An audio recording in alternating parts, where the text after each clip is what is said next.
Should you freak out about the Zika virus on this healthcare edition of Industry Focus?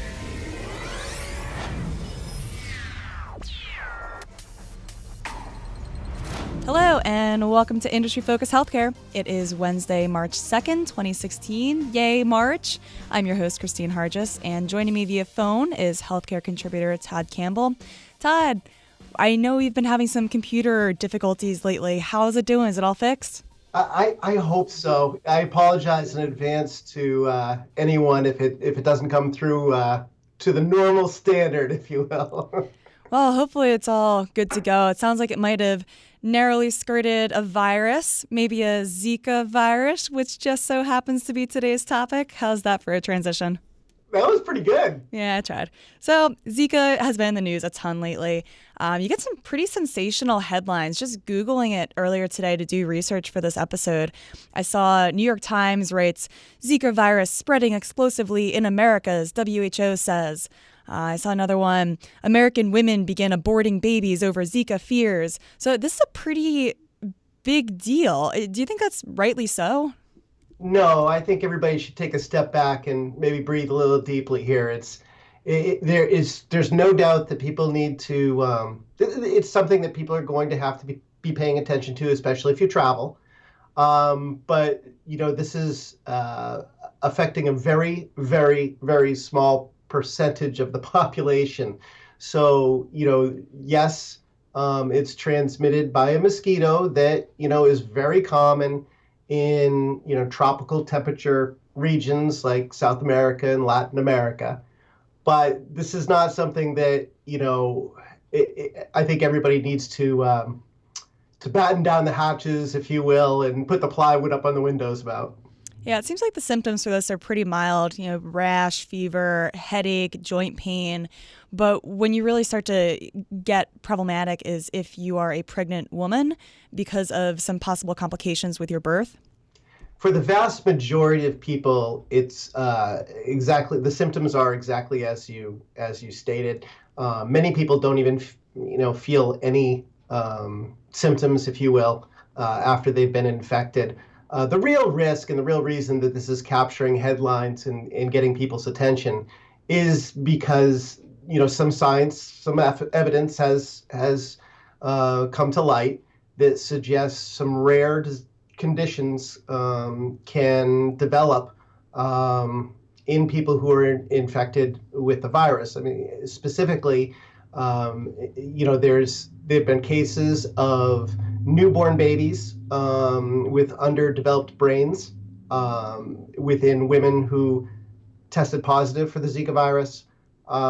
There's also been cases of a muscle weakening condition that's been associated with the virus. In both cases, you're talking about measuring it in the hundreds of people. In Brazil, for example, 4,000 of the cases of underdeveloped brains, 200 and something were within women who tested positive for the virus.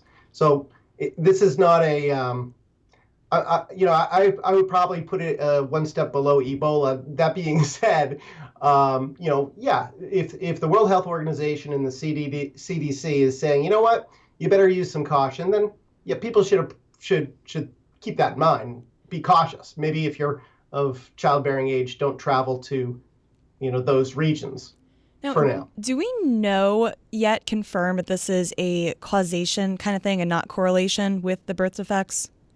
Well, the WHO usually doesn't overreact. I mean, they've only,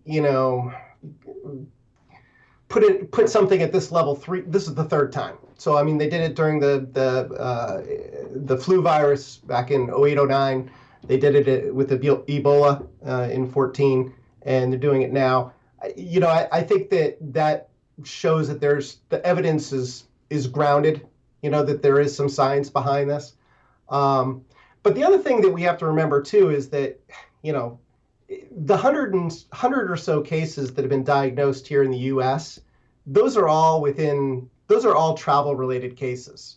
There's yet to be a case where, someone has become infected with it from, not leaving the country. Well, so I thought I saw in the news recently that there were 14 or so people that they think might have caught the disease through sexual transmission.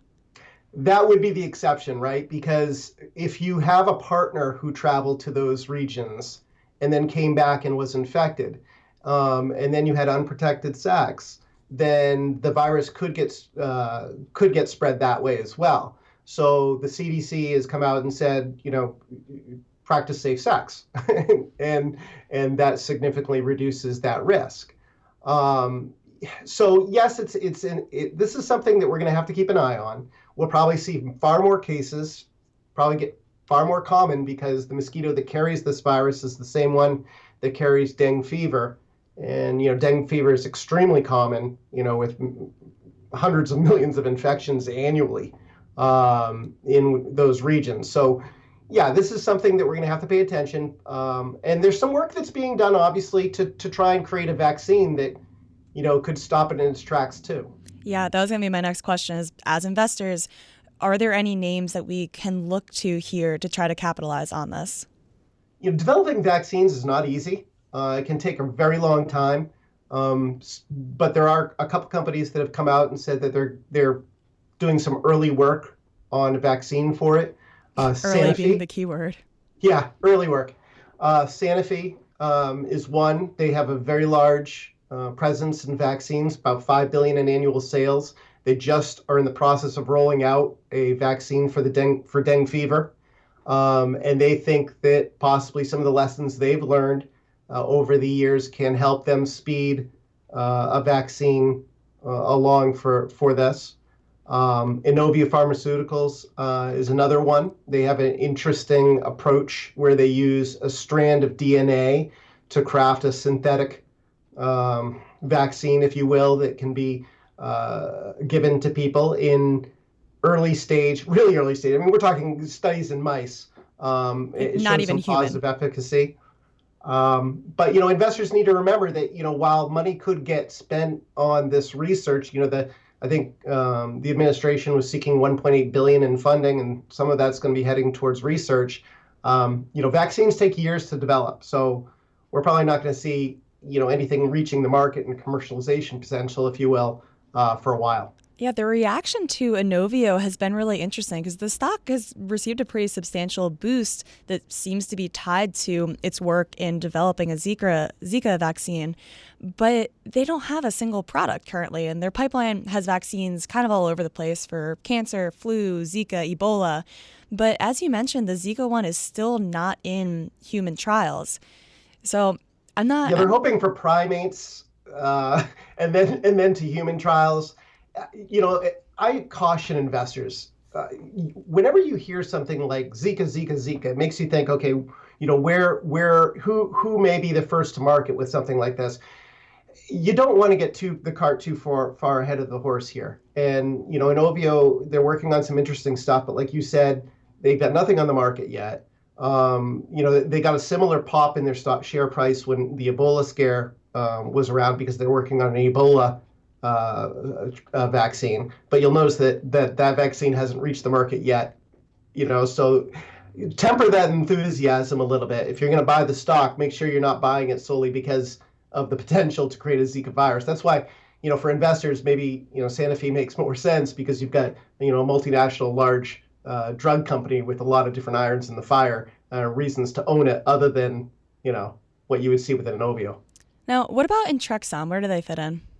Well, they're an intriguing play because theoretically if you can engineer the DNA of a mosquito so that that you're not reproducing mosquitoes that have that can transmit the virus, wouldn't that be great? I don't know whether or not Intrexion's going to end up turning whatever they can come up with into a commercial product that should drive investors to buy the stock. So again, I think you got to temper the enthusiasm or optimism about coming up with a solution and getting it to market, and instead own these companies based on their other irons in the fire. And if they're able to come up with something in Zika, then that's great. It's great for people. It's great for doctors. It's great for patients, and theoretically great for investors.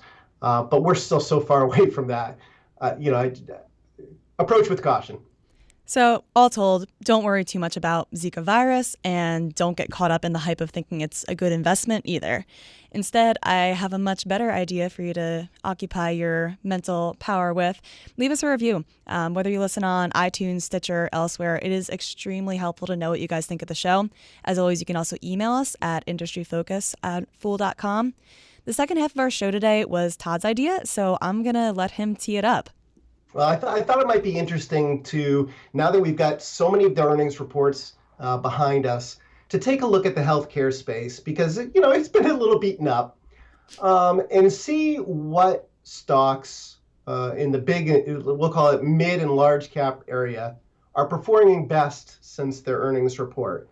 I wanted to look at companies that had market caps, 4 or 5 billion or greater. I wanted to find companies where maybe they reported earnings, roughly a month ago, and then see where investors are still embracing those stocks and as an indication that potentially that they may do well throughout the rest of the year.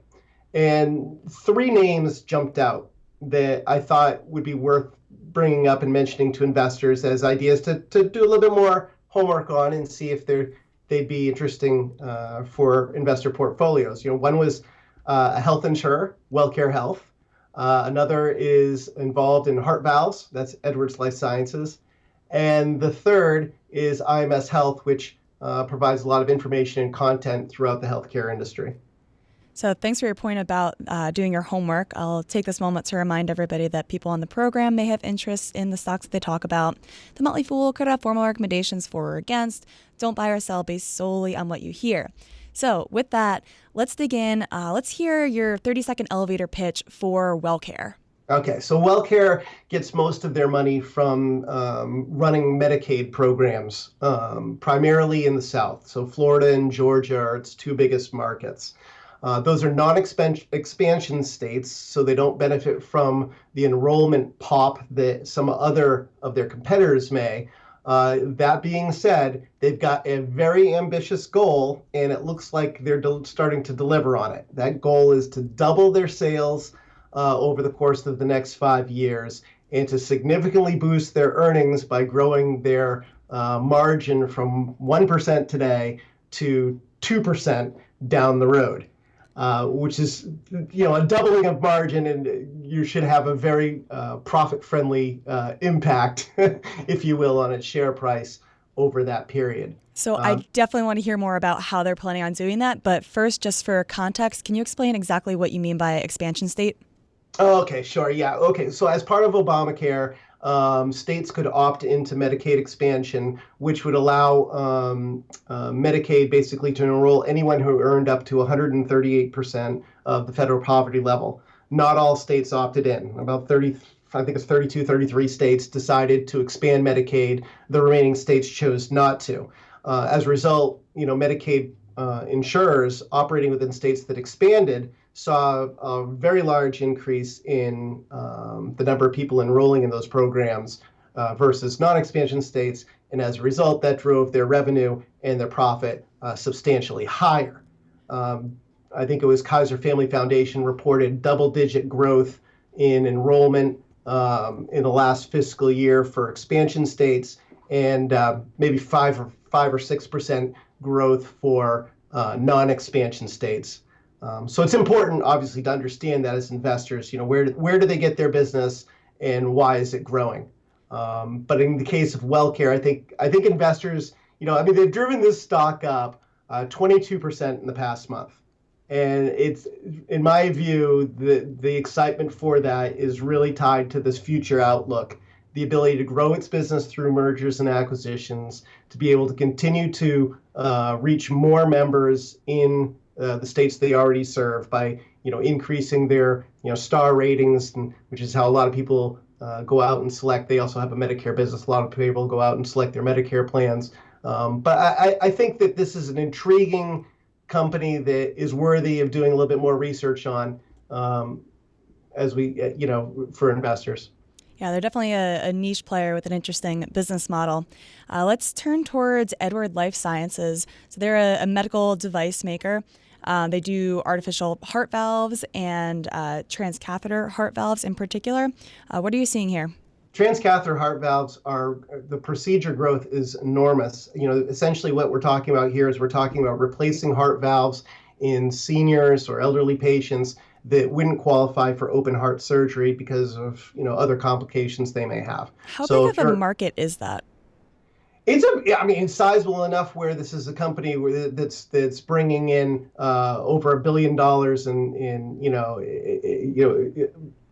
its sales. You've got the company reporting 671 million in fourth quarter sales worldwide alone. So it's a $2.4 billion run rate. Yeah, 2.5 billion in 2015. So and it's growing tremendously. Yeah, it sounds like a pretty niche-y kind of tool. It's used for just these people with high-risk circumstances. But then you think about it, heart disease is America's #1 killer. So this is an absolutely massive market to begin with. So even once you narrow it down to just patients that fit a certain criteria, it's a pretty big market.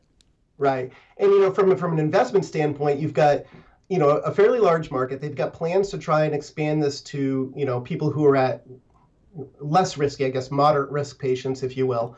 So you could get patient volume procedure growth that way that would drive sales and revenue higher. And you've got a company that has a really good balance sheet. I think they got 1.2 billion in cash and about half that in debt.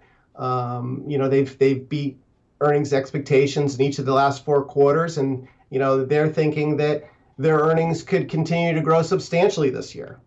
Is that anything to do with the recently implemented 2-year suspension of the U.S. medical device tax? That's going to provide a tailwind. Yeah, in December, it was agreed to suspend that or delay, whatever, however you want to phrase it, the 2.3% tax that was implemented as part of Obamacare on medical device makers. So you get a nice natural tailwind there. But again, they've got a substantial double-digit uptake increase in sales for their transcatheter valves, and they've got the market share dominant in SAPIEN product in that for that treatment. So this is one of those situations where I think you again investors are saying, okay, we've got a company that's growing double digits, we've got a solid balance sheet, we've got a solid opportunity for future growth. I think that makes this a stock that's worthy of people's attention. Okay, let's move on to our third and final stock, IMS Health Holdings, which is up 13% in the past month. Correct. IMS Health, may not be well known among, the average investor, but anyone who is in the healthcare industry is probably familiar with them. They're a huge provider of information content across the health industry. Basically, if a drug maker has a drug, and they want to know how it's performing in the marketplace, or they want to figure out how better to reach doctors and educate them on the benefits of their drug, they're going to be working with IMS to find out that information, analyze that information, and then develop strategies to go after and grow market share. In the last year, it's a global company, so there's been some currency headwinds. Sales are up 20%. 28% if you adjust back out the currency. So I think that you look at this company and you say, well, are more drugs getting approved every year? Yes. Is the patient population for medicine increasing? Yes. What would are companies more and more interested in figuring out how to drive market share growth? Yes. So, all of these are tailwinds that could help IMS continue to grow into the future. That being said, it's been an acquisitive company. They do have some debt that investors should be aware of.